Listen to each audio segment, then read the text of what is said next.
All right, I think we're ready to get started. I think we have our speakers here, we have our guests here. Good to go.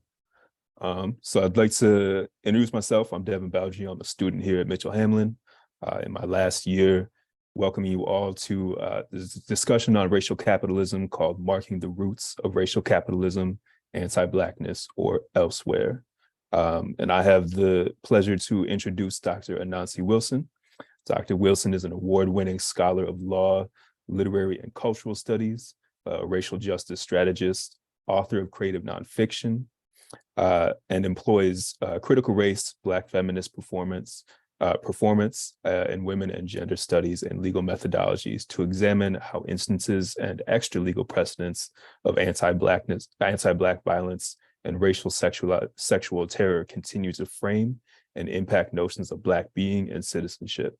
Dr. Wilson is also the founding director of the Center of the Study for Black Life and the Law here at Mitchell Hamlin.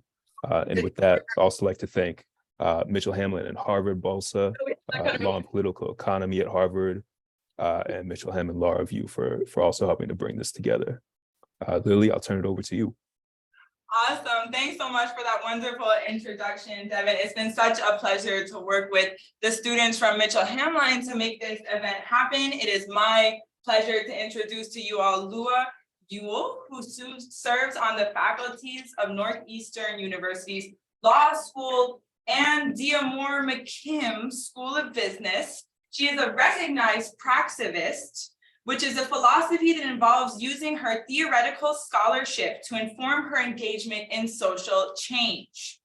Yuille's diverse professional formation, federal law clerk, Latin Americanist socioeconomic development lawyer, Wall Street corporate transactional attorney, public school teacher, pro bono immigration litigation practitioner, provides a strong foundation for her engaged scholarship on a wide range of questions. Her current interdisciplinary work draws into conversation property law, heterodox economics, business law, critical pedagogy, and group identity.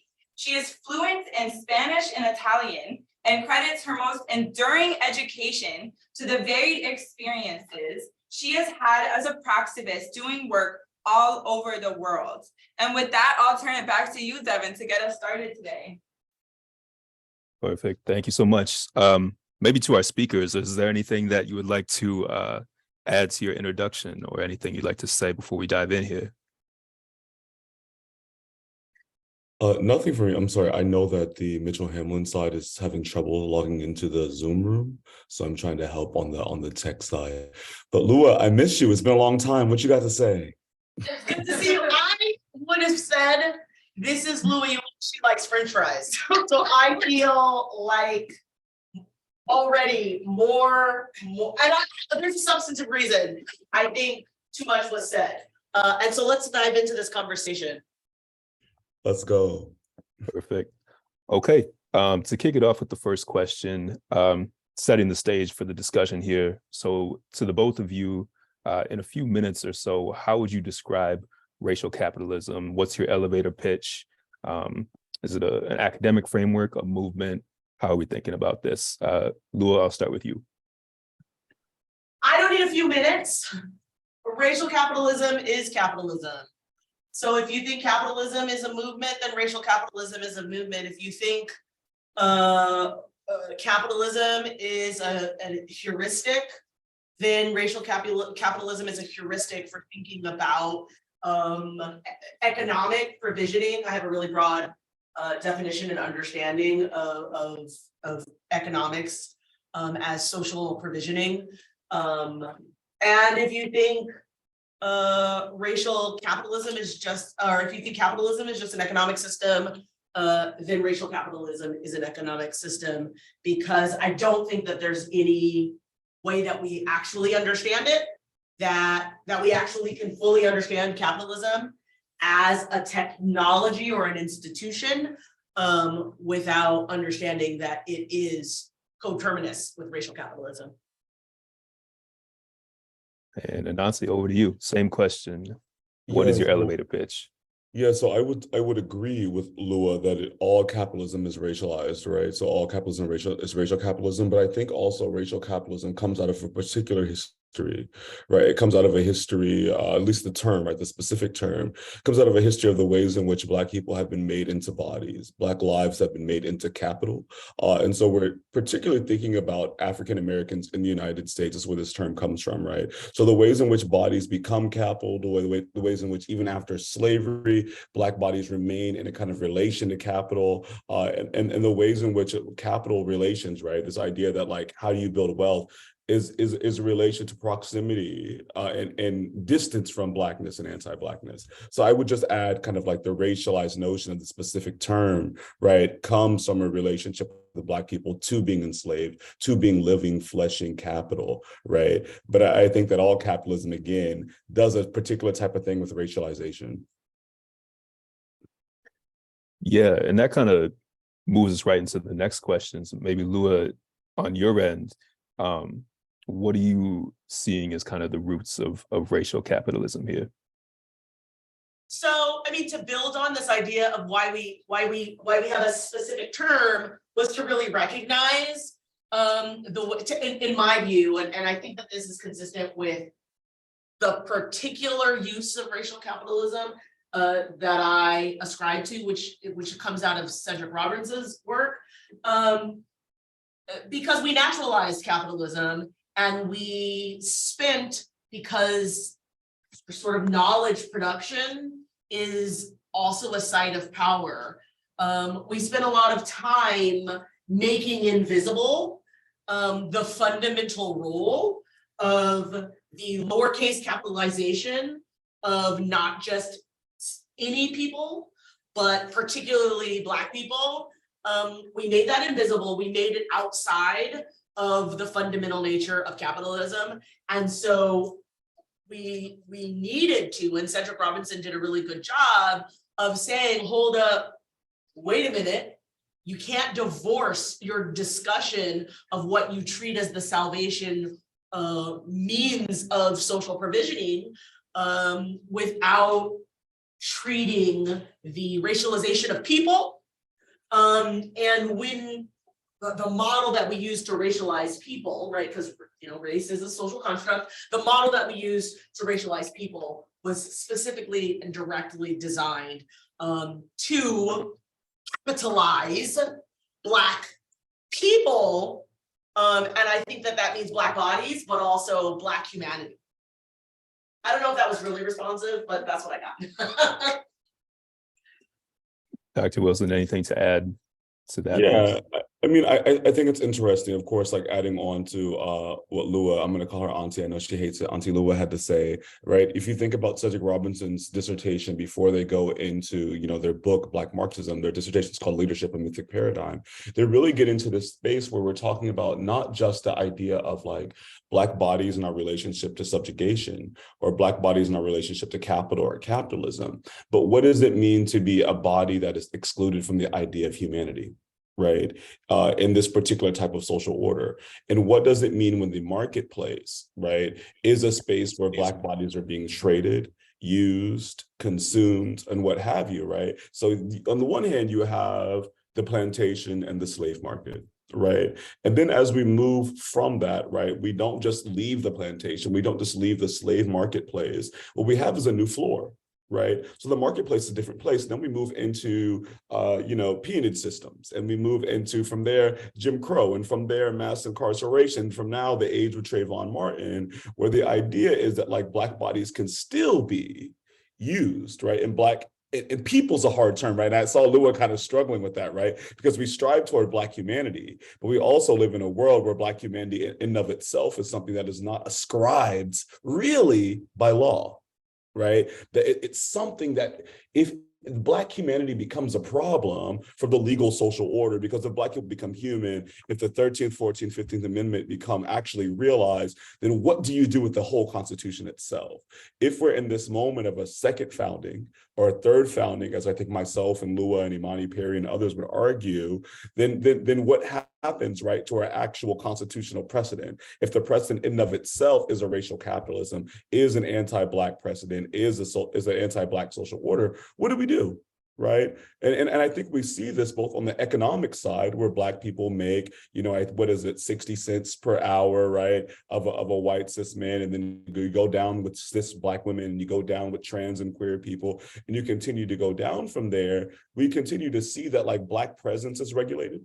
Black non-presence is regulated, Black emotions are regulated. So we still see this type of way that the Black body and the idea of Black being is compelled to act in a particular type of way that has to make dollars and cents. If not, it's still regulated in a particular type of way where it has to have an emotional social economy, right, for the white majority. And then what does that mean? Right. And so the ways in which these things are regulated still operate on a racialized social order that's established, right, when the first ships come across the Atlantic. I think it's important as I'm listening to you, because the things that you talk about, which are totally accurate and based in historical fact, when I teach property, I talk about the it factor. It feels gross. And it feels like you can only do that, right, if there's an extreme, right, you have to hate Blackness, you have to hate Black people to dehumanize them in the ways that our social order just does, our socio-legal economic order just does. And I think it's important to stop, and one of the contributions of the framing of racial capitalism is it allows us to stop doing that. Because when we require hate and malice, then all of this becomes less believable, right? My protective intellectual mechanisms, right? My dissonance has to be resolved. And so this is how you get, but I have a Black friend. I love Black people. I listen to rap, whatever horrible racist thing that people will say. But when we talk about it in the context of a socio-legal economic order, malice isn't there. We live in the cult of scarcity, right? Capitalism demands a cult of scarcity. You must have extractive hierarchy for it to function. You talked about turning it into dollars and cents. And so to the extent that like there's hate on the side, or that hate gets built in, or that the dehumanization turns from mere exclusion from the vocation of humanity, and in capitalism, the vocation of humanity is accumulation, right? From the mere, you move from the mere exclusion from the vocation of humanity, we justify it by saying, also you're dumb, also you're savage, also you're violent, also you're all these things. But that is secondary. That is coincidental to the project. And I think that's an important add that you don't get from about race outside of thinking about in our existing socio-legal economic order capitalism. Yeah, but see, I would agree with that on one level, and I don't know that it is necessarily something that happens in excess, right? And I think excess is an interesting word, right? So if we think about the work of Fred Moten, and if we think about, right, what does it mean to be thinking about our life as a kind of undercommons, particularly those of us that are doing abolitionist work and are doing underground legal work, what does it mean when the Black body in itself, right, outside of the notion of hate, we can think about feelings and hate and all that, but we're not going to get into Frantz Fanon, I don't think, psychoanalytics right now, but we could think about hate, and I think that's important. But I think that all times actually, the Black body exists as a type of excess of debt, right? Excess of the service or labor you did not provide, right? Going back to Dred Scott, right? Going back to Plessy versus Ferguson, the idea that the Black man or the white or the Black person, right? Because get out of gender and manhood, because that's a whole nother hellhole that we can wrestle with, but has no rights the white man is bound to respect, or is owed duty, or is owned to do duty or service or labor for life, right? That's our constitutional order. And we should also begin to really think about that Dred Scott's never been fully overturned. What does that begin to mean, right? The fact that is still a type of super precedent, which is a mess. But if we take Fred Moten seriously, and we're talking about the idea that Black bodies also exist, not just in excess and not just the capitalism is talking about this idea to have excess of capital and excess of wealth, and that's a life goal. But what does it mean when your very body operates as a body of debt, right? A body of service that has not been complied with, that has not been given, that has not been XYZ. And so again, this is why I keep thinking about racial capitalism, not as something that can't be exported and help to kind of help us understand global systems of capitalism, global systems of meaning and valuation and devaluation. But I think it's so steeped, right, in anti-Blackness and slavery, not just African-American slavery, but slavery on the kind of whole Western panoply, right, from, you know, the Caribbean and also the slave coast of Africa, is because this idea is that we're dealing with this idea that folks owe by virtue of their being. And to Lua's point, they can't be human, right? And because if they are human, it creates not only a crisis for the law, a crisis for capital and capitalism or kind of economic markets, but also a crisis of religion and spirituality. Because what do we do with this Judeo-Christian values if this idea that Black people have and always will be deserving of humanity and human life, right? And actually even deeper, this idea that people can't deserve humanity. It just is. So then what, to Lua's point, where you can't deserve jail because you're a criminal. You can't deserve lower wages because you can't read or you're illiterate or because, you know, what have you, the schools you went to just were subpar, right? Everything that should have been a systemic evaluation, a systemic realization, systemic or social or cultural reckoning becomes based upon that Black body, right? And it's easy to become baked into based upon the Black body when the body in and of itself, as Hortense Spillers would tell us, is actually not a human body. It's a living property with flesh, right? That has these particularized or particular racial hieroglyphics that instruct us on the ways in which we should engage with it. Hieroglyphics, just like we would think about the Adidas sign, you know, I'm off whatever directions because I can't see myself really on camera, but or even the Nike sign that says swoosh, right? And we know that that's from the wings of the goddess Athena, right? When she comes down and her speed is so fast, and that's supposed to be a particular type of marking. But with Black people, the marking is the Blackness. And the marking itself is the antithesis to human beings, to human being, right? To sightedness under the law, to standing. And so if we take that seriously, right, it does allow us to think through the ways in which gradients to anti-Blackness and Blackness and white supremacy allow capital and capitalism and other marketplaces to subjugate folks in particular types of technologies, right? So we're hijacking these questions, but two things. One, either you or I or together, which is my preference, we should write a paper called The Debt of Emancipation, which digs into the legal structures of having been put in the legal ways we are permanently in peonage because of being emancipated. But the entire process that Anansi is just talking about actually it sort of undergirds why I said I thought you guys said too much, right? Because I find out of humanity, right? Everywhere I show up, before you let me talk, you sit and announce all the ways why actually I deserve a bit of your, you know, treatment. A dog doesn't come in, and I'm using a dog on purpose, and I don't even like, I'm not like an animal lover person, largely because I'm like, hey, we need to work on humans and don't be mean to animals, but also.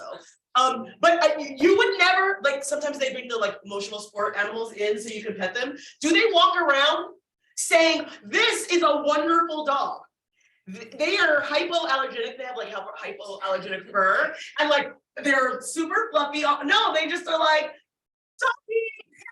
right? Not that I'm saying you should pet me, like, right? But we are able quite easily to just value the dog when they're brought into the classroom or brought into the space. But when I get brought into the space, and this is a function of capitalism, and it just has to be done more, right? Because I'm not saying any old person who walks in, right? We sit and do these encomia while we're alive of all the reasons we are deserving of being in the space.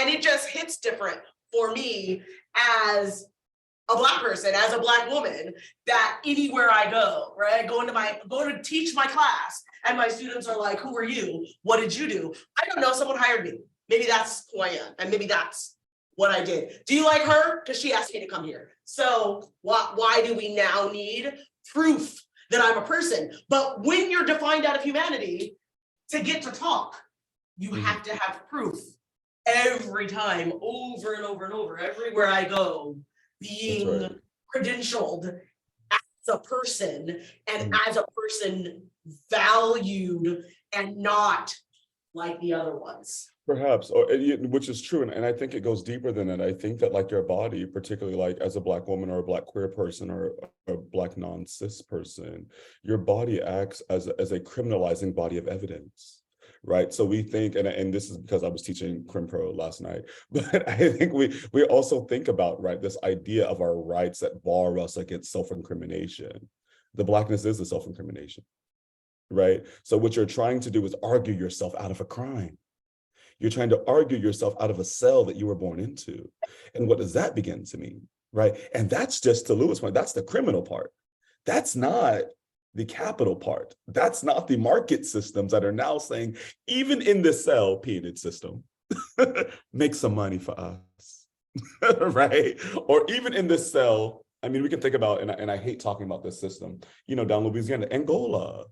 Think about how terrible it is that a former plantation, now then a convict leasing system, and then a peonage system, right? Now a hugely overcrowded mass incarceration prison in Louisiana is named after Angola. How dare you, right? Because we're not just talking about physical violence, I'm talking about ontological violence. This idea that your homeland, this piece of Africa, is also this jail cell. This is where you belong. This is your motherland. This is how you're raised and reared, right? To interact with the world if you could be so blessed to be in the world. So I mean, it's really interesting to kind of think, and I love Lua for pushing us to think about this, about like what the law is doing, but also what is capital doing, but also everything that capital is doing, the law is doing, and the law is protecting and securing, because and I'm not a property law professor, thank God, because I'd probably die in self-destruct. But as we learn in property law, property is the basis of law, right? This idea of a bundle of sticks, and not just the idea of the bundle of sticks, but the idea that like time is life. And the time that you invest in something is literally your livelihood that you're giving. In that life, whether it's 5 minutes, an hour, is something you can't get back and it has value. But when we accord not just race, because whiteness is a race, but when we accord Blackness to that, you actually get negative time. You get owed time, not time served, but a life sentence or several life sentences. And how do we deal with that? Because that's not ascribed under law. The 13th Amendment, the 14th Amendment, the 15th Amendment, or what Ronaldo Walcott would call the long emancipation, does not deal with this. Or what, you know, Imani Perry and Christina Sharp would call, and Saidiya Hartman would say, the non-events of emancipation does not actually emancipate the Black body into humanhood. So then what? Slavery by another name? I think in listening to both of your answers kind of weave humanity and law and economy. Is there sort of like a Venn diagram where we can place racial capitalism in perspective with critical race theory, in perspective with critical legal studies? Is there like, can we delineate those, or do we just keep weaving back in and out? Are they inseparable? I'm sure they are, but Lua, to you maybe. So I would just say, right, like CLS, from the institution where I happen to be sitting right now, CLS was, you know, if we were using the language of today, right, a bunch of critical, well-meaning white guys who were unable and unwilling to recognize and engage race for lots of reasons. Critical race studies, this is like a super simplification. Critical race studies said, but hey, in the what, like, oh my gosh, I just think about the movement of like Black feminist thought generally. In the like most typical Black womanhood moment, the tiny number of Black legal academics who had been given space in the space at that time said, hey, but there's Black people. And frankly, women, Black women, you know, put second gender as a part of the conversation, as they have been asked to and forced to and pressed to do through both the civil rights movement, but also through the intellectual formation of Black liberatory thought, did that. And that's how we got CRT. Eventually you had some women who were like, okay, we're gonna expand this. And so we give credit a lot to Kim Crenshaw, but those conversations were happening in like Black studies and in women's studies by the Black lady who was in women's studies. And racial capitalism was a project that was really similar happening in Marxist economics. Marxist economics, right? We're a bunch of well-meaning white guys thinking in reductive ways about economics, but they were the most critical out there. And we come in and we say, but actually Black people exist. And there's actually a woman named Rhonda Williams who died, oh gosh, now 30 years ago, who was an economist. And she was like, oh wait, the Black ladies in law said Black ladies exist. We're gonna have that conversation in economics as well. And so you get the beginning of some Black feminist thought in economics. But I wouldn't say they're a Venn diagram. I think they're responsive movements to well-meaning intellectuals, well-meaning praxitivism being implementing your theoretical interventions in some sort of practice, trying to catch up on the technology of exclusion and the technology of oppression, because every time we catch something, we find something new, which is why, you know, missing from this conversation in really important ways is the queer theory space. And so you actually got a bunch of well-meaning queer folks who were like, but hey, right, we've been queer for generations and years and you haven't thought about us. But those were well-meaning, typically white, very frequently cis queer folks. And so now you have to say, but hey, we can be Black and sit anywhere on gender spectra, and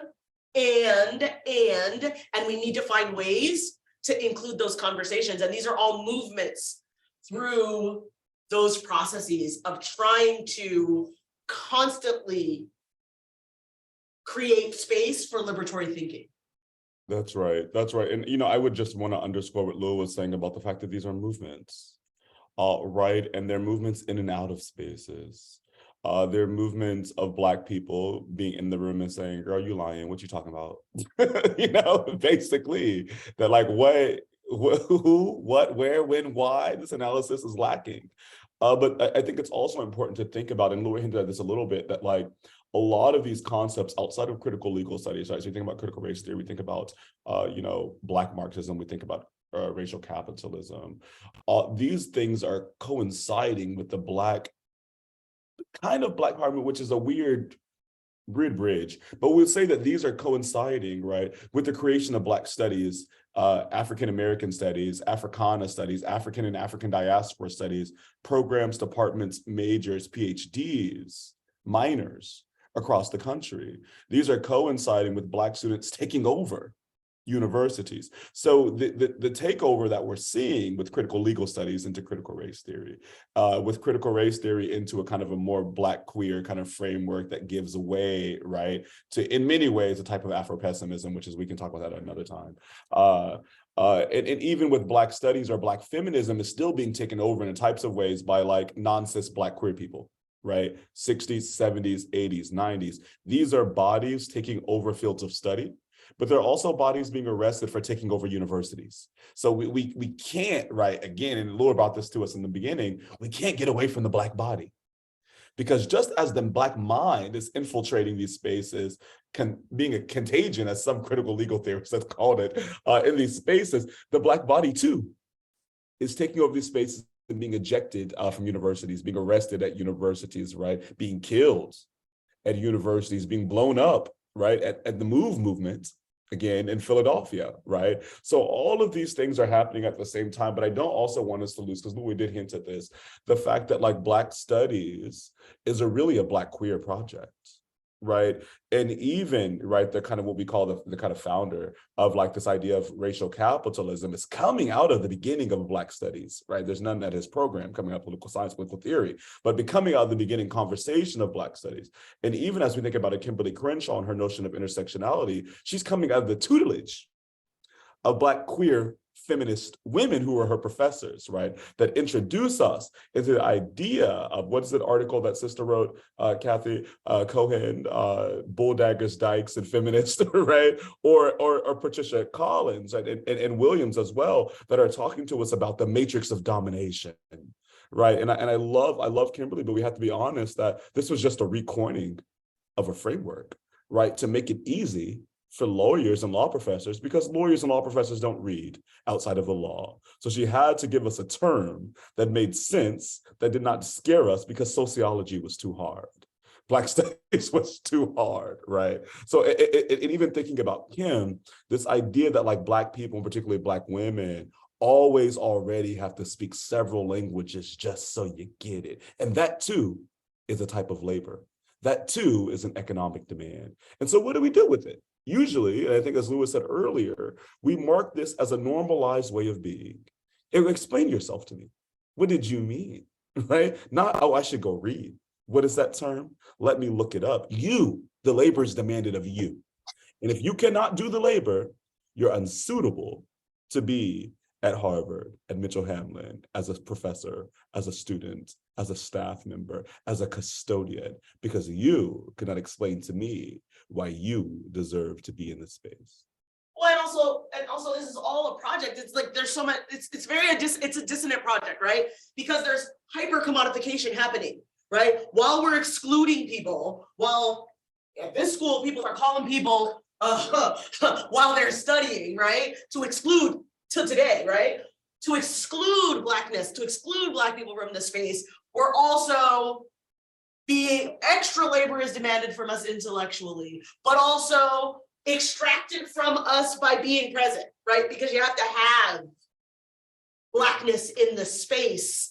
And it's like an opportunity for having these conversations, right? Black studies programs weren't largesse, right? They were a part of a movement of saying, right, oh, we have to let them in here. Let's ghettoize them into these areas. So on the one hand, people were like, we deserve, our life is the subject of knowledge. But on the other hand, you're given the space to study that, which is why, just so you know, I'm sitting here today. You know what my field of expertise is? You know what I was trained to study and talk about? European Union supranational law. That's my entire education. European Union supranational law. But I don't get to talk about Europe in America, because what would I know about Europe? And if I don't talk about it, who's going to talk about it? And if I don't join in these conversations, and I'm not saying these aren't valuable conversations, obviously, right? But sometimes I just want to talk about supranational law, right? Like, I like pasta, and so I want to talk about protection of Parmesan cheese. And I jest, but that's literally what I started my intellectual journey talking about. And then someone called me up and was like, but actually my earliest conversation was, what about Roma people? Because we can't figure out how to racialize them. And you would know. And I was like, I would know exactly how. And they were like, I was like, I guess I'll go learn this. Like, I can learn, just like you could read. I'm not pointing at you, Anansi. I'm saying I'm pointing back to when you talked about. Don't point at me. Don't point at me. I had to go and do the reading, and so now I have to be an expert. And I like, oh, they're like, you study so many things, because I keep having to study them. Because every time you have a question, I have to go learn. You know how I started doing economic stuff? People were like, ooh, this one point you made sounds sort of economic-y.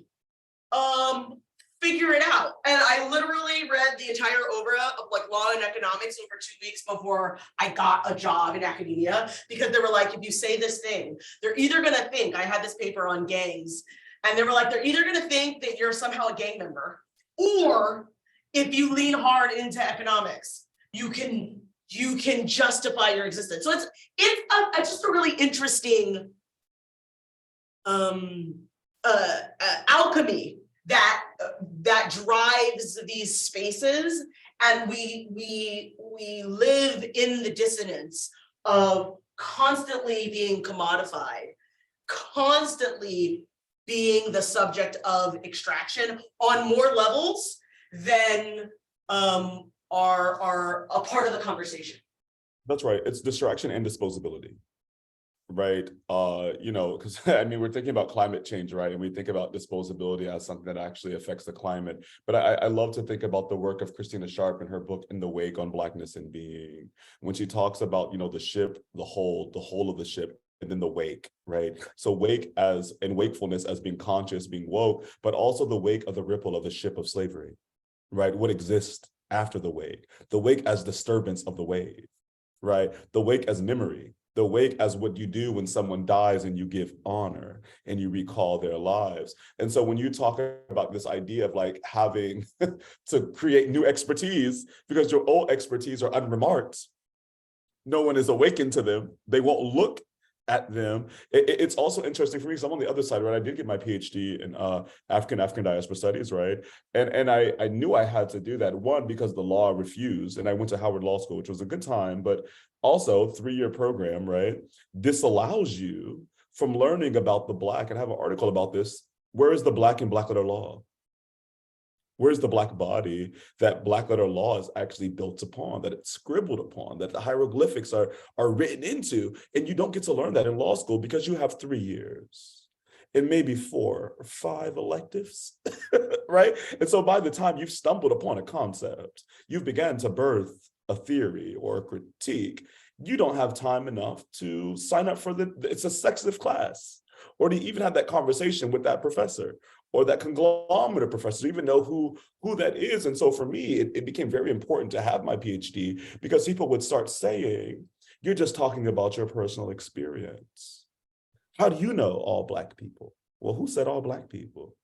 Right? And so then it becomes like this idea that like you're speaking for a whole, and not only are you speaking for the whole, you are not authorized to speak for the whole because I must authorize you. Where's your credential? So that also becomes an interesting type of thing. And even with me having my PhD, right, in kind of Black studies, it's interesting because people then think that I'm studying the ways in which Black people feel about America, which, I mean, I've been Black long enough to kind of get a good grip of that, but also we come from all different continents. All Black people in America are not from the United States, right? Are not descendants of chattel slavery. But I mean, what I really study is the ways in which the law orders and disorders Black living and dying, right?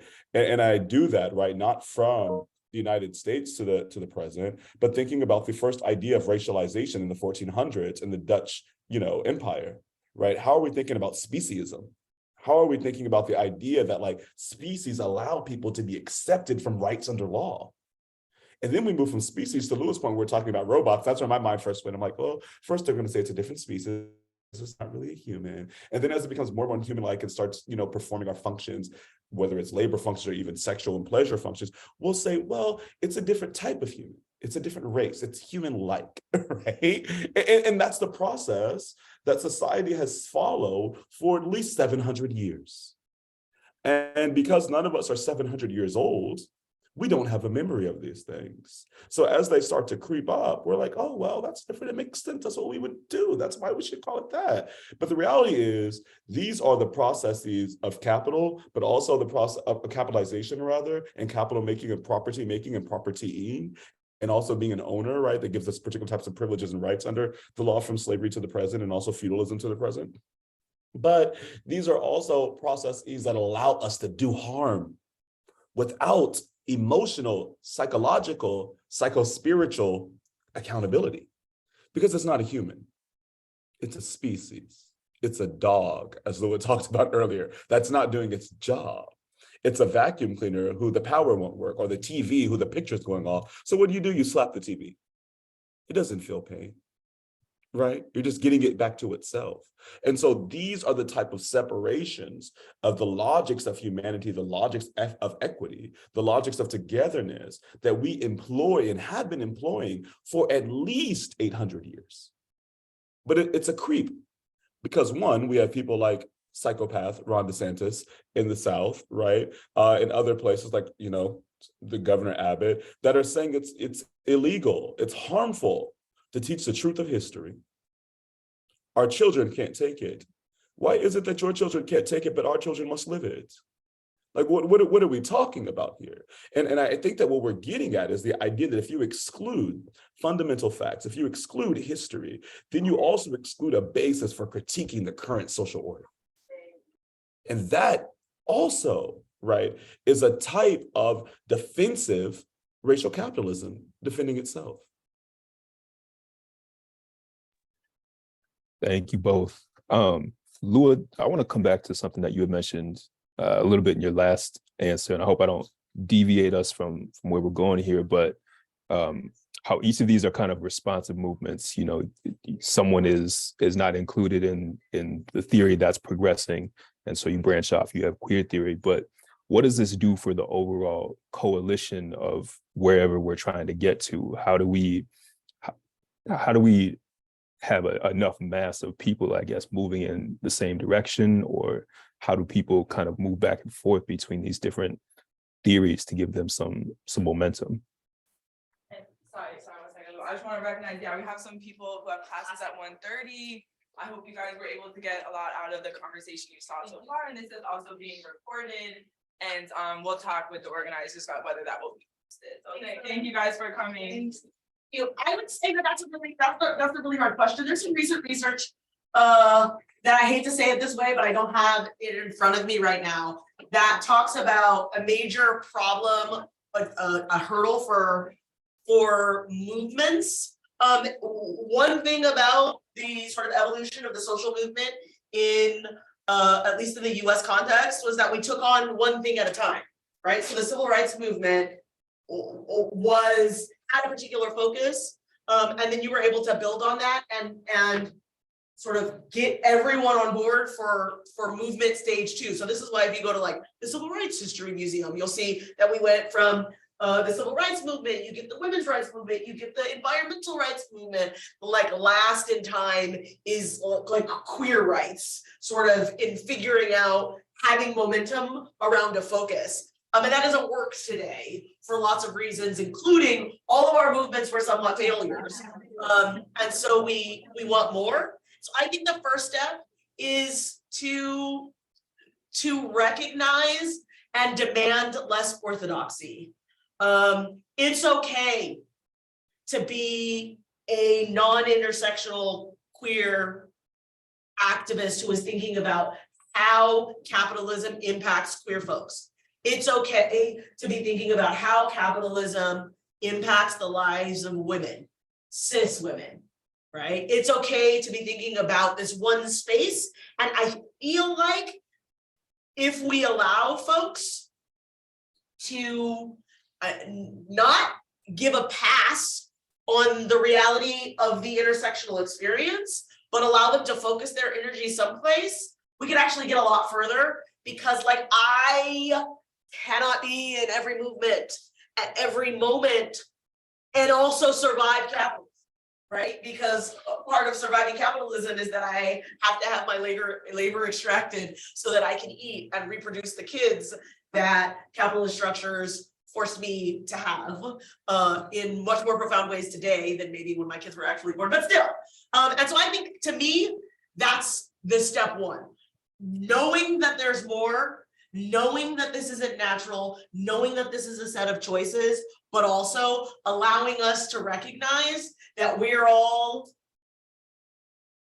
can be, I don't want to say that we are all, that we can be allies without having to actively join every piece of the movement at every time, because that's not reasonable. And that kind of orthodoxy leads to fatigue and internal competition, and really drives why we sit here and have conversations, but don't necessarily burn it all down, which might be what I think we should do. Yeah, Devin, can you restate the question? Sorry. Yeah, I was brought up how Lua kind of talked about these theories as movements, and where one group like queer theory is branched off because they were not included in the last theory. They needed to have this own theory.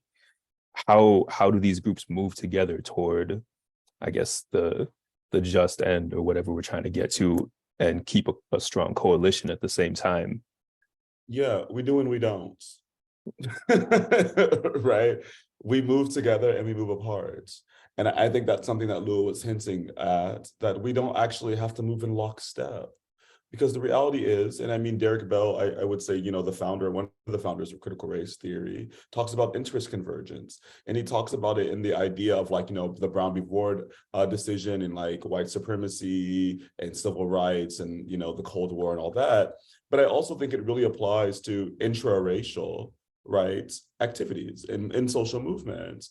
And so the idea that we're all going to be moving together just because we love and care about each other, because we're similarly screwed over by the law or by society or by economics or all the above, because I think, as Lou has instructed us, those things are inseparable, is laughable.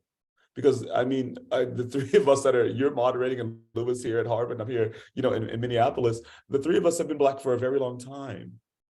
But I imagine we disagree on a lot of things, right? And our oppression has not goaded us into being, right, a particular type of having a universal ideology. And I think that's something we have to sit with, because that is the facts of humanity, right? That even if you have the same oppressive system, it lands on similarly situated bodies differently.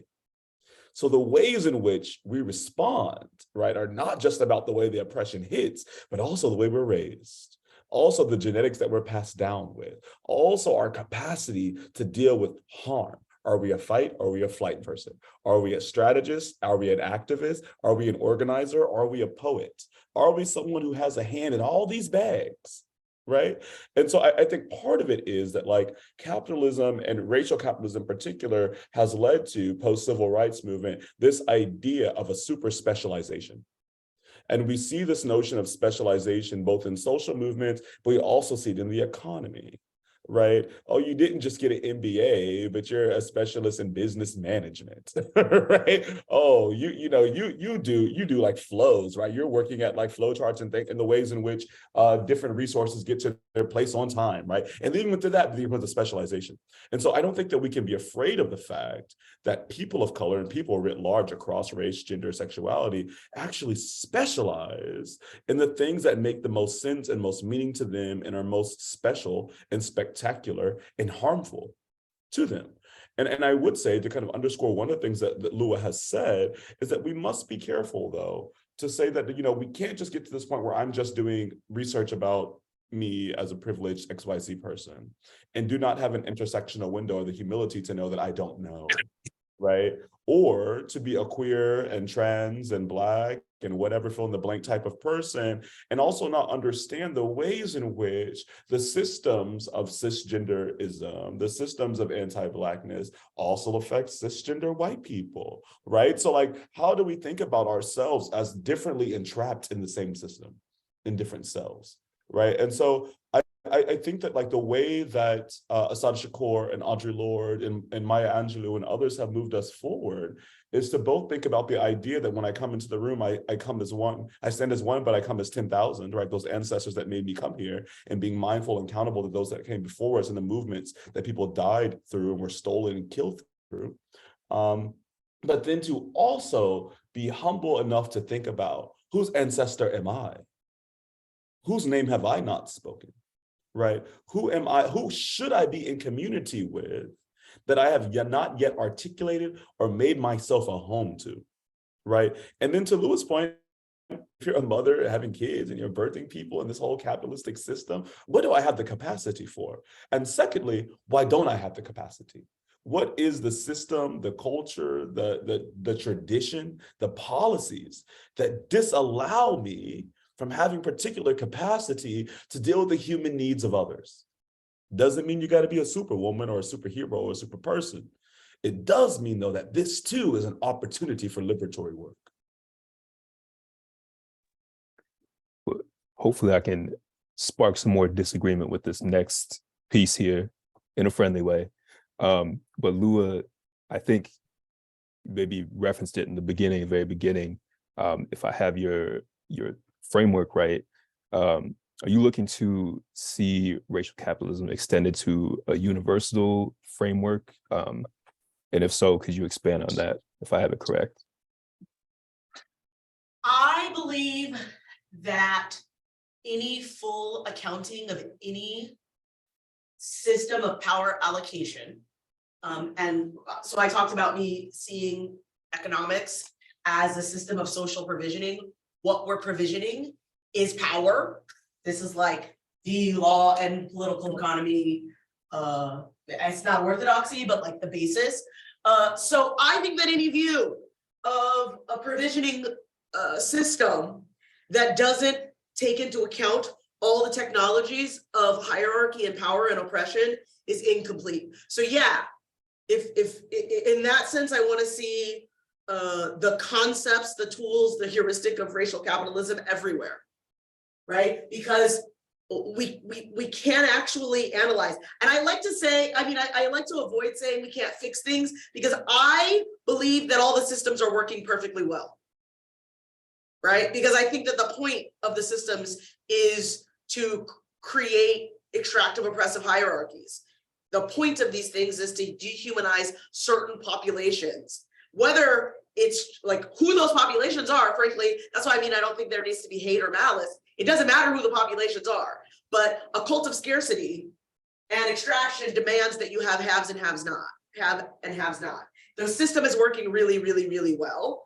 But if we want to interrogate that system, if we want to, in the framework of Paulo Freire, to read the world for ourselves and rewrite it in the image that we see fit, we need to have this everywhere. So yeah, I believe that. And in fact, in my work, which I don't normally talk about in contexts like this, but like my whole overarching project is to ask, how do we create what I call a dialogic method for the law? I get that concept of dialogic methodologies from, again, Paulo Freire, who uses it in the educational context, where we create systems where people can read the world for themselves and create iterative systems that are constantly going back and asking, who did this privilege? Who did this put in power? And how do we not reify the new oppression? How do we not turn the oppressed into the oppressor? And I think that that's a challenge, right? Dialogic method for law is really hard because law over and over again is about expanding status quos, protecting status quos. That's the literal point. That's the literal point of all law, is to create expectations. Jeremy Bentham, nothing but the creation of expectations. And so I don't know how to do it, but that's what we're supposed to do.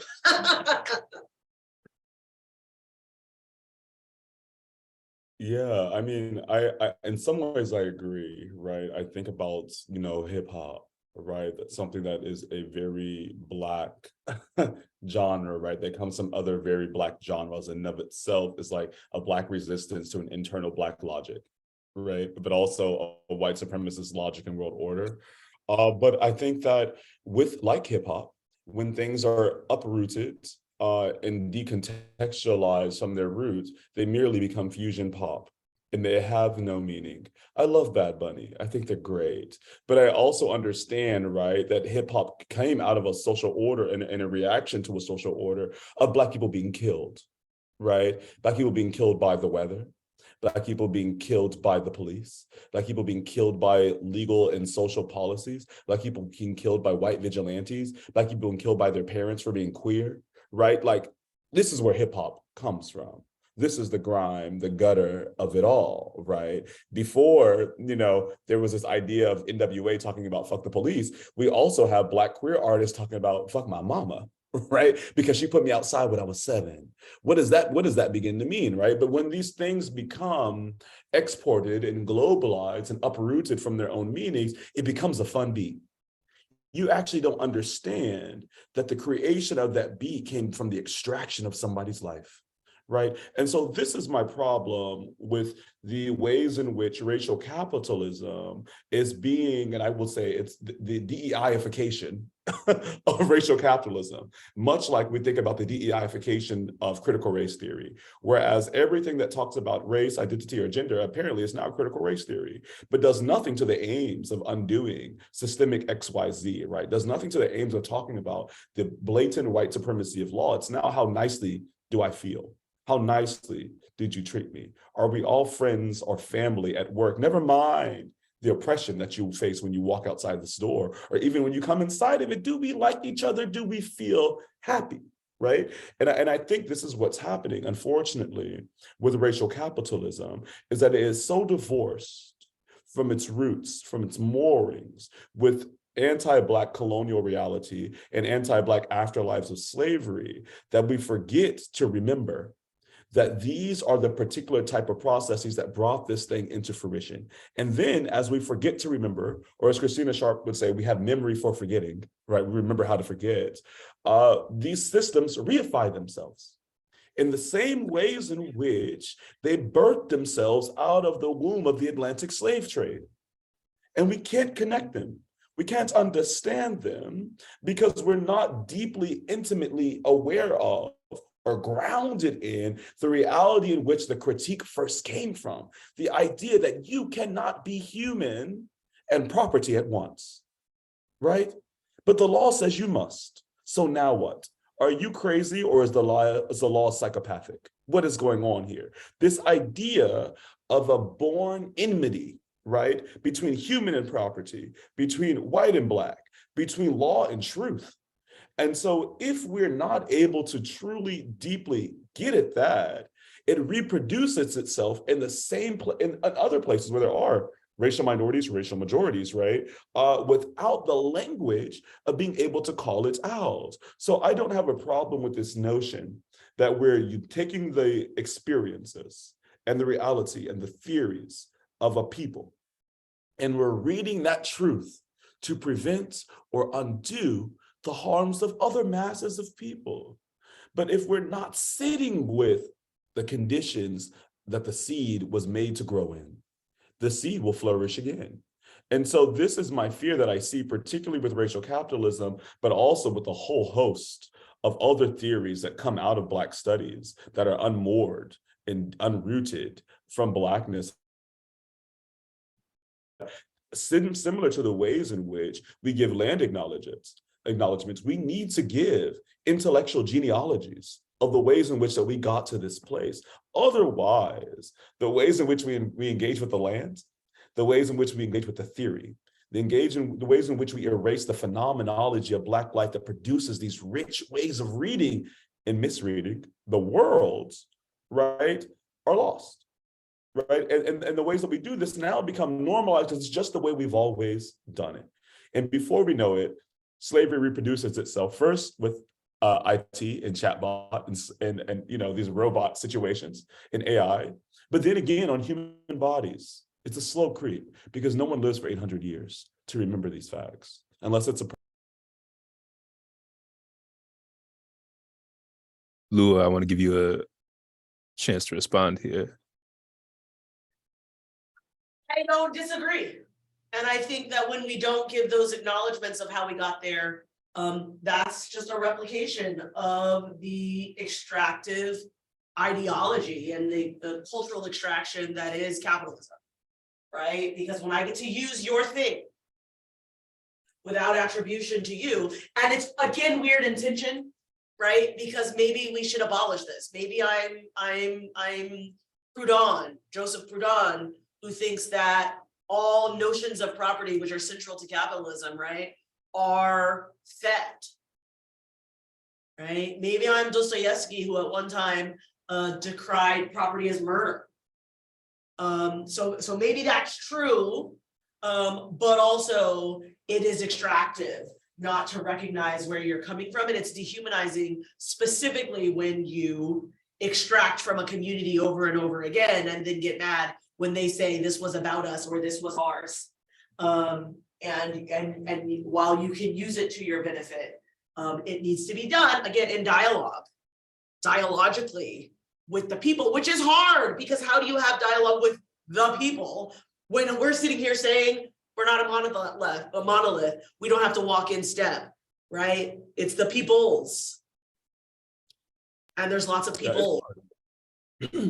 It's hard too, because I mean, even like, us thinking about even our personal friendship and relationship, right? We're also both law professors, right? And we come to meet each other out of legal conferences, right? And so even our claims to these ideas and these theories come out of a type of privileged positioning within disprivilege, right? So like, how do we even then do that? And even to think about, to your point, who is the people, or broader, maybe, I think your second point, the people's, who's the commons, right? The commons doesn't create these terms. The commons oftentimes doesn't have time to think about these terms. So then it is the privileged few that are, professors of women and gender studies or Black studies, or if we're lucky on a good day, the law, right? They come up with these things, but you know what? There's so few of them and they die. So who do we consult?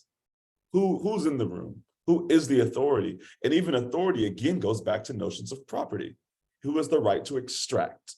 Whose extraction is legitimate? Right. And I think these are questions that we're not just dealing with in questions of like law and society or law and political economy or critical race theory or Black studies and Afro-pessimism and women and gender studies and feminism, abolition studies, but we're dealing with these as like, how do we show up in life to our workplace? Who has the right to talk to you crazy or demand certain things of you? When does it hurt? When does it feel like affirmation? The same question. Right, the same condition, right? And so I think that so much of this, right, is not just this idea of like, who are we in community with? Who is the community? Who's the people? Who do we ask? How do we take people's ideas and do an XYZ with them? But the real question is, the underlying question is, how the hell do we live? How do we exist among each other? How do we exchange information? And I think that like the anxiety, and this is part of me just being in Black studies, but also just being a Black queer person too, part of the anxiety is that when you're a minority of a minority, your idea can easily not just get used, but then be repurposed and used against you. Racial capitalism is no longer what y'all said it was. This is what it is. So don't use this term to explain what I've done to you, right? We see the same thing with the notion of reverse racism, which is a joke. Right, or the racism of DEI, the racism of critical race theory, right? The kind of cisphobia of using people's pronouns. Like, what's going on here, right? That discomfort in and of itself becomes a new logic or a new language for oppression of the oppressors. So I think we just have to be very, very careful. And I think to Lua's point, there actually is not many models of doing this on a global scale. I think the most global model I can think of, and this was mentioned in some of the framing of this and some of the questions too, is when we think about the Black Power movement. And before that, we think about, Frederick Douglass and his diplomacy and work in going to, Ghana and going to Jamaica and going to Haiti and actually spreading, and Du Bois as well, and there's so many Black men that are not names, unfortunately, that are doing this particular type of work, that are spreading the good news and strategizing across continents. And Lisa Lowe actually has an amazing book called The Intimacies of Four Continents. And she looks at the ways in which, right, the Americas and Asia and Africa and Europe are coming together in ways that are so intimate, but strategically different, right, to engage in oppression, right, to engage in subjugation, to engage in a type of racial capitalizing, right? And so it's interesting, and it's important to kind of have a bird's eye view that zooms out and thinks about how all these arteries are connected, but it's also important to kind of zoom in and think about where the heart is, lest we get confused. So to maybe move this out of being bounced around between academics, we have students here who will probably not all end up in academia. So how do we take this into whatever workplace we end up in, use these theories and frameworks, but also protect them from the DEIification, as we're seeing every day new and new terms or more and more terms get watered down and framed to mean whatever somebody else wants them to mean. So how do we take this and move it forward as students? To Anansi first. Yeah, and so not to bring this back to academics or academia, but I think part of that question is also like, who the hell is your professor, right? Like, are they asking these questions in your doctrinal classes? Asking them as an intellectual exercise, but actually giving you the normal problems that you would have, normal fact patterns you would have, and asking you to analogize this under the law and deal with this under the law, but also deal with this under reality. Right? What are the two different answers that you would have? And so I think that one of the things that I did, at least when I was in law school, that helped me stay sane and helped me kind of have a deep breadth of theoretical interaction and theoretical work coming out of law school was that I didn't just take my final exam. I took my final exam basically twice. I wrote it the ways in which that, you know, I knew the law said. My law professor wanted me to know, and at Howard, they were the verbatim people. So it didn't matter if you basically got it. It needed to be written down verbatim, the rule, the law, the case, or what have you. But I also then answered it from my ethical and moral standpoint, right? And then so what I did is I actually started trying to mark, and this has been a colossal failure because I'm still working at it. For me, what would a different type of precedent look like? What would precedent look like instead if it was not just marked after in this kind of ever-living will of our white supremacist, rapist, genocidal, slave-owning, xenophobic founding fathers, right? What happens then if precedent and justice are something that are rooted through the eyes of the African ancestors that were piled 20 people deep, body upon body on a slave ship? Now what does justice look like?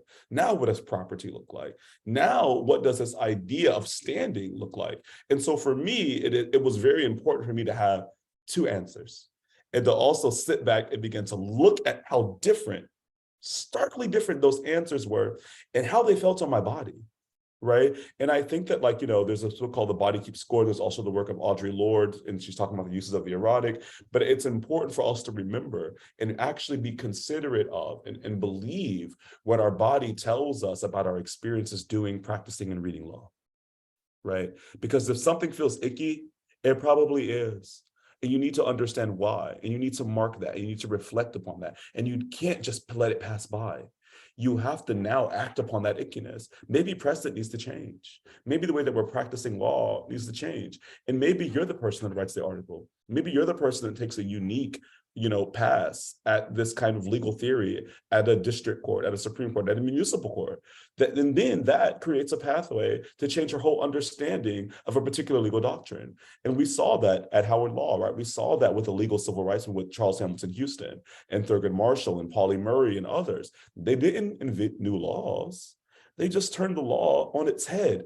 It made it work for Black people and applied it to new facts. And so I think that is something, right, that law students have to be more open to, is not just obeying and memorizing and mastering the law, but understanding that the law itself is a tool for regulating human living and dying. And how do you want to use it? Has it been misused in the past? We'll change it. And say that with your chest out. Right? Don't be afraid just because your professor disagrees with you or because your employers, your future employers may not like it. Maybe there's something you plot about or plot with your co-conspirators in law school. Your homies that aren't in law school can never get to law school, right? So I think that sometimes our goal or our rule should be really to think about how we're making community outside and against the law, and not just how do we use law. How do we not be used by it? Lua, to you. So I think it's important to recognize, right, oppression, systems of oppression that's an experience. It may be a status. It doesn't have to be ontological. It doesn't define who you are. And that's helpful because it recognizes, and I don't like to use the term agency, but something like agency, and because I think agency is a complicated concept. And so to borrow from the law and society literature, I think the best thing that we can do is name, claim, and blame. We might have jobs. Like, let me just be clear. I produce and reproduce oppression every single day. every day that I walk into a classroom and I'm not burning it down, I wield power. I produce and I reproduce oppression. When I get announced and all of my ridiculous number of qualifications are laid out, I am benefiting from producing and reproducing the oppressive systems that we have been describing. But, right, being conscious of that way that I am used, being conscious of the way that I benefit, being conscious of the way that I am the tool through which oppression is actualized in the world is a really big step. Because when I get into spaces of power, when I get in positions of power, I can choose to do something different. I can choose to advocate for something different, even if I make compromises. Right? I was a big law firm lawyer. So did I produce and reproduce oppression? Yeah. But I had real good ideas of what I was doing. I was actively thinking and engaging. And also holding myself accountable in lots of ways. Sometimes holding myself accountable just to sit and think about whether and to what extent. And I had the privilege of working for a firm that would have allowed me to say, this goes a bridge too far. But being able to say, okay, this produces and reproduces the oppression of capitalism, but it also is going to create some tool for some marginalized community to do this thing, or it's going to do this other thing. And I actually think that that's really important because, particularly as lawyers, so we're talking to future lawyers, you're going to be in a lot of spaces where everyone says that you're not, that you're just a tool. You do what your clients say, and you don't own your power, and you don't own the role that you have. And so as a young lawyer who doesn't always have power, again, naming, claiming, and blaming, pushing back, saying things really puts you in a position to eventually make those changes. You also, right, like what can we do in real life practice? We can also make the harm minimizing choice when we are empowered to make choices, right? When we are in positions to make choices, and we can put ourselves in spaces to help, people through that. This is a profession that comes with extreme privilege to be a voice on these things. But I also don't want to reject the idea that the McDonald's worker has this agency, right? The McDonald's worker has this agency. You go in, and sometimes, like thinking about highly racialized jobs, security guards, right? You see who works here as a janitorial staff. Well, when the janitorial staff at my university called security on me because I was working really late, right? There's agency in that. And so making the choice that says, me assuming that that lady is an outsider and shouldn't be here and needs security called on her is reproducing this system, right? Is reproducing that system. So I say we have extreme power or extreme privilege to make these choices as lawyers, right? But I think that this kind of agency and these decisions can be made up and down, up and down the hierarchical chain. And I think, again, that, what Freire would call conscientization, which is the creation of a critical conscious so that you can figure out what your zone of commitment and advocacy is. And I say advocacy, like what is your role in the movement? What is your praxis? That's not the domain of that is not the domain of the privileged, even though we don't recognize all the time the contributions of the lowest rungs of our existing social hierarchy. Which is stupid, by the way, because while, Thurgood Marshall was at the top, right? You have folks like Fannie Lou Hamer who sat at the bottom of those hierarchies and nonetheless found ways to make, and I choose famous names just because we know them, but there were people doing that across movements in space and time. Thank you. We have just under 10 minutes here. Are there any final thoughts you want to leave us with? And I want to maybe leave a little bit of time here for any questions from the audience. But Lua, I'll leave it on you for some closing remarks. man. Anansi?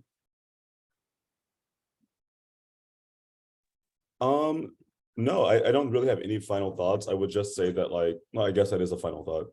I just think it's important, right, for us to remember too, like, we're in a moment where so many social movements are colluding and colliding, but also being gaslit.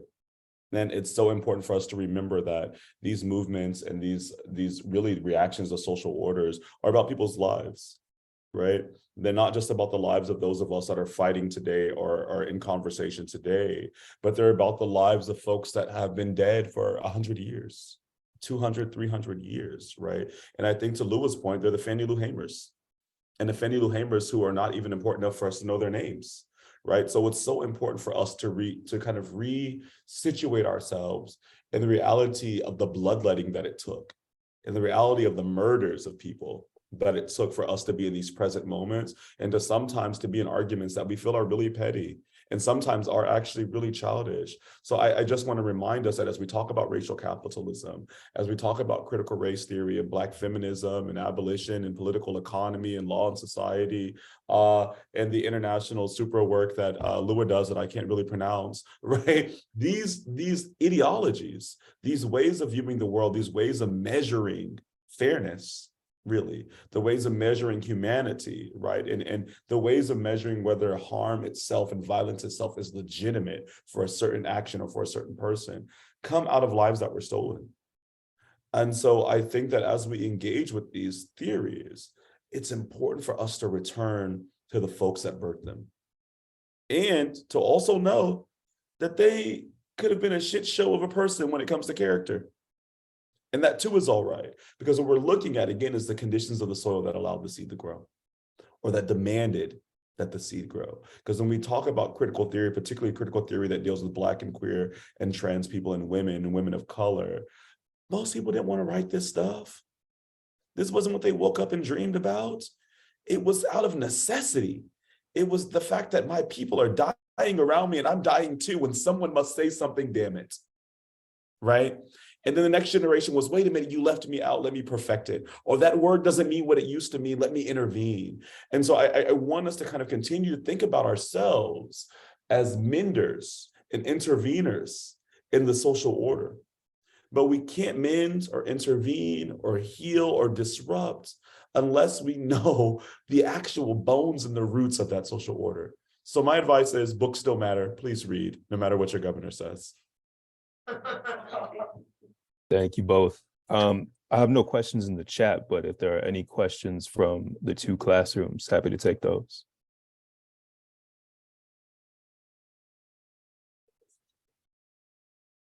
I had several. Yeah, let's hear it, Deven. Thanks so much for the brilliant presentations. One question I do have, maybe gets back to sort of Anansi's point about interest convergence and Bell. And so this is the kind of question looking forward. In that theory, interest convergence, Bell argues that convergence and these massive crucial leaps in social justice happen when interests converge between the masses interests of Blacks and the interests of elites. So my question here to the presenters is, who are the elites who we might imagine interest convergence with for a more just economic and for a more just economic future? So that's my basic question to the two presenters. If you're going to bring that Bell theory about interest convergence to its full fruition. Could you guys hear that on your end, Deven? Yeah, and Lua's staring at me, so I'll take a first step. Purposely staring at you. That auntie stare, Lua, I see you. But I will say that, like, the easy and also complicated and unsatisfactory answer is that, like, it depends on where you are, right, and what your issue is. So if you're looking at racial justice or social justice, but you're in the city of Minneapolis, you need to look at not just the mayor, but the people that fund the mayor, right, for their reelection campaign, right? You also, or if you're talking about issues in your workplace, who's in power? but also who's esteemed, right? And so, I mean, one of the things that Derek Bell talks about, and I keep saying Bell, but it confuses me because I'm not thinking about Bell Hooks, which is a whole different panoply of Blackness. But I think when you return to Derek Bell, I mean, they're talking about this, right, as a nationalized issue. But I think that as we see the demographics of the country changing, the demographics of some states have already, right, hit a tipping point for people of color. So interest convergence is different in New Mexico. My point was not even local or national, but when you're talking about the capital, right? Yeah. In the racialized capital. Well, I mean, I think that's what we're seeing, right, with DEI, right? Sure. Is this idea that like we want to make sure, because the country is changing, we need to make sure we're palatable to people of color because they're the biggest growing market, right? And so we're actually not going to do enough to make sure you're all paid equally, or that you have the same or even a better or repetitive experience in the workplace or even in society. But what we are going to do is make sure that you're able to get the room for representation. And so that's what we see interconvergence now. And I think to Bell's point, though, and I think that what Bell is giving us is a cautionary tale when we look at Brown v. Board of Education. Perhaps interest convergence is not the modality that we want because it's temporary, because interests don't align forever. And as we see, right, the restructuring of the public school system back into being a place that's more segregated than before, we understand that interest convergence has failed, right? Because as values change, interests change. So I don't know, right? And to your point, and I think it can be a very useful strategy, but I don't know that it's a long-term effective strategy, right? Because now, do we change our social order as power changes? Do our values and do our precedents, do our laws change based upon who has power this generation? And I mean, this isn't the question that you're asking, but I think it's also the question beneath the question that you're asking. Because if interest convergence is the tool, where has it been successful? Right? And if it's not the tool, what the hell do we do? Let me just jump in here, because I don't think interest convergence is the tool, and I don't think that that's the lesson from Derek Bell. Though I do think, because I am highly influenced by Paulo Freire, yeah, we do need to change the rules as the who's in power changes. Like, I think that's the whole concept of a dialectic method of the law for me. But I don't think interest convergence is the tool. It is a description of how you saw advance. And I don't think it's something that we pursue. And I think what you learn, right? Like, if you want an immediate result, yes, you know, for the most part, when it comes to racialized hierarchies, you gotta find white people to get on your team. And you know, in the civil rights movement, we had greater geopolitical issues that we were pursuing, and I think that those things, you know, remain salient. I have the job I have today because there was a flashpoint called the George Floyd summer, and every single school in America called me. Everyone was like, ooh, Black lady, we need one. Who can we find? And it was ridiculous how many people were calling me. Not every single school in America, because we still have other kinds of hierarchies at play, but still, right? And so that was a moment of a paradigmatic convergence, where suddenly you had all of this mobility for Black academics. But I think that's really a descriptor and not a tool. How can we mobilize this descriptive thing, or how can we capitalize on it when it's there? I think that's a more operative question for day-to-day activity. And that means looking for, right? White people with money love to feel progressive. And so if you can package your thing in what white progressivism does, do it. Right? Now, you got to figure out how much you're willing to sell your soul, because sometimes it, you know, who is making the decision. Right now, the Koch brothers, not the Koch brothers so much, because that's a different story. But like the Koch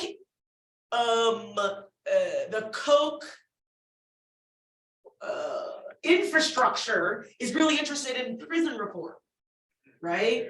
Are you willing to get on board with that infrastructure that does a lot of other problematic things, because on this prison reform, it aligns really well with parts of the outcome pursuit of, let's say, an abolitionist perspective, right? That you have to ask, and I think that that's up to different ways of activism. That's not necessarily where I'm getting on board, because I am afraid of what would be extracted and how it would be extracted from the movement.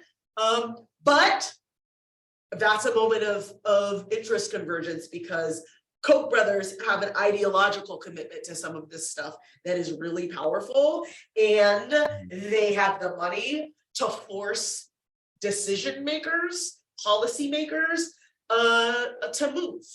And do you want to capitalize on that? That's sort of using the description of interest conversion. I don't think that Derek Bell was hoping that we would use interest convergence as a strategy, because let's think what that would mean. That would mean Black people get humanity by convincing white people of their value, which is just reiterating exactly what we have said is a fundamental piece, of the problem. I don't want to win my humanity by convincing white people that I'm human. I want my humanity to be baked in. And that's a different project. And I mean, like, just to piggyback off that, like, really quickly, I mean, I think that the struggle with that, right, is that has been our model legally, right? This is what Thurgood and Pauli Murray and Charles Hamilton Houston were forced to do, even though they didn't believe, if you read their personal works, that this was a legitimate practice. But it was the way you got white supremacist people on the Supreme Court to not be able to argue themselves out of your humanity. Right. And so I think that sometimes what happens is we mistake, and I don't think the person, I think her name was Deven, I don't think that this is what you're saying at all, but I think that sometimes we make the mistake of thinking about the strategy as the value, as the moral, as the goal. This is the movement that we have to do with people that think you should be enslaved. So how are we going to talk to these people? We got to talk to them in their rudimentary, unethical way of knowing, thinking, and being, even though we don't buy into it. This is the only language, right, that they can understand. And Toni Morrison talks about this a little bit in some of her earlier works. But it's just this idea that, like, if you're a Black person, you can't argue with a slave owner standing on 2 feet. You got to get down on your knees. Do you think you must be on your knees? Is it just that you should be on your knees? Do you want your children in the future to always get down on their knees when they're talking to white folks? No.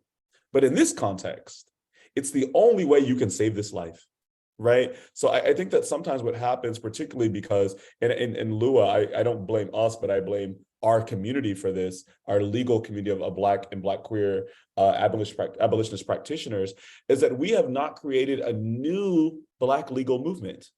We have not intervened, right? We have not been these new social engineers that Charles Hamilton Houston was talking about. We've just really copied the books from the 1920s on, right? We don't have a type of Houstonian method. We're just doing the original one, which is just saying, hey, white people, look where you lied right here with precedent. And how do you make it sense with this one? Now we have a court that says, well, screw precedent, I don't care about what's going on, right? And we haven't found a way to actually argue and marshal these facts that do something different, right? That situate, sustain, and censor Black humanity, as opposed to doing this thing where making white folks on the Supreme Court look like they're not consistent.